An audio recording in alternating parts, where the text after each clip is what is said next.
ते मला काही लोक माझ्याकडे जे व्हिडिओ आहेत ते मला म्हटले होते की अरे तुम्ही मराठा विरोधी आहेत, एका उद्योगपतीच्या तुम्ही विरोधामध्ये बोलता. लक्षात आलं. आणि ह्या सगळ्या मंडळींनी तिथे एफडी केली होती 50-50 लाख, 40-40 लाख, 25-25 लाख. आणि त्या गोष्टींमुळे त्यांना एक गोष्ट लक्षात आली की कायद्याचं या सगळ्या प्रोसिजरचं बेसिक ह्याच्यातला अनुभव असणाऱ्यांमधला मी एक व्यक्ती आहे. मी काय एकटाच नाहीये, माझ्यासारखे अनेक आहेत, पण त्यांच्यामधला मी एक आहे. म्हणून त्यांनी मला त्याची गळ घातली आणि माझ्याकडे एक गट्टा घेऊन उबाळे साहेब आणि त्यांची टीम आली. आणि त्यांची टीम जेव्हा आली तेव्हा मी त्यांना सगळ्यांना कागदपत्र घेऊन वापस पाठवलं. म्हटलं मी असं काही घेणार नाही. मला प्रत्येक तुमचा जो काही कोणता ठेवीदार आहे ज्याला माझ्याकडे प्रकरण दाखल करायचं त्याच्याशी माझा संवाद झाल्याशिवाय, त्याच्याशी मी बोलल्याशिवाय मी प्रकरण घेणार नाही. आणि मग ते म्हणले अरे प्रत्येकाला औरंगाबादला येणं, बीडला येणं शक्य नाही. म्हणलं तसं असेल मी माणुसकीच्या नात्यानं मी तुमच्यासोबत प्रत्येक ठिकाणी येईल आणि प्रत्येक ठिकाणी येऊन मी तुमच्याशी चर्चा करीन.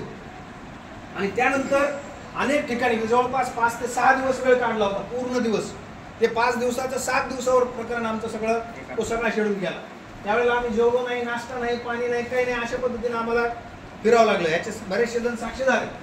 आणि त्या बैठका झाल्यानंतर त्या ठिकाणी अतिशय सुस्पष्टपणे मी सांगितलं होतं, एक तास मी समजून सांगितलं होतं, जे आज ते 1 तासाचं परत मला रिपीट तुमच्या समोर करायचं. ज्याला हे समजलंय, ज्याला हे कळलंय, ज्याला त्याच्यावर विश्वास आहे त्याच लोकांनी या प्रक्रियेमध्ये पडा, नाही तर तुम्ही तुमच्या या प्रक्रियेमध्ये येऊ नका. ते अतिशय सुस्पष्टपणे मिटिंगा घेऊन, बैठका घेऊन आम्ही सांगितलेलं होतं.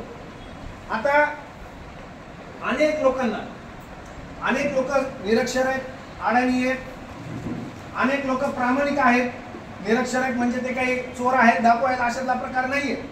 पण त्यांच्या अज्ञानाचा गैरफायदा घेऊन, अज्ञानाचा अत्यंत गैरवापर करून अनेक लोक त्यांना परत अजून फसवण्याच्या संदर्भामध्ये प्रयत्न करू लागलेले आहेत. आणि तो प्रयत्न ज्याला त्याला लक्ष लागलं. मला काही कुठल्या व्यक्तीवर टीका करायची नाही, मला कुणाबद्दल वाईट बोलायचं नाही किंवा मला कुणाला चुकीचंही ठरवायचं नाही, ज्याचा त्याचा विषय असतो. आता जे मी तुम्हाला पहिल्यांदा तुमच्या मीटिंगमध्ये जेव्हा मी प्रत्येक ठिकाणी आलो होतो त्या मीटिंगला उपस्थित असलेली पहिली मीटिंग, ज्या ठिकाणी गावागावात मीटिंग झाली त्यात उपस्थित असलेले लोक तिथे हात वर करायचे पहिल्या मीटिंगला, बरोबर. आता बाकीचे जे आहेत त्यांच्यासाठी मला परत थोडंसं रिपीट करावं लागणार आहे, त्यामुळे तुम्ही जरासं बोर होऊ नका. परत पहिल्यांदा जी मीटिंग झाली आपली, प्रकरण तुम्ही माझ्याकडे जमा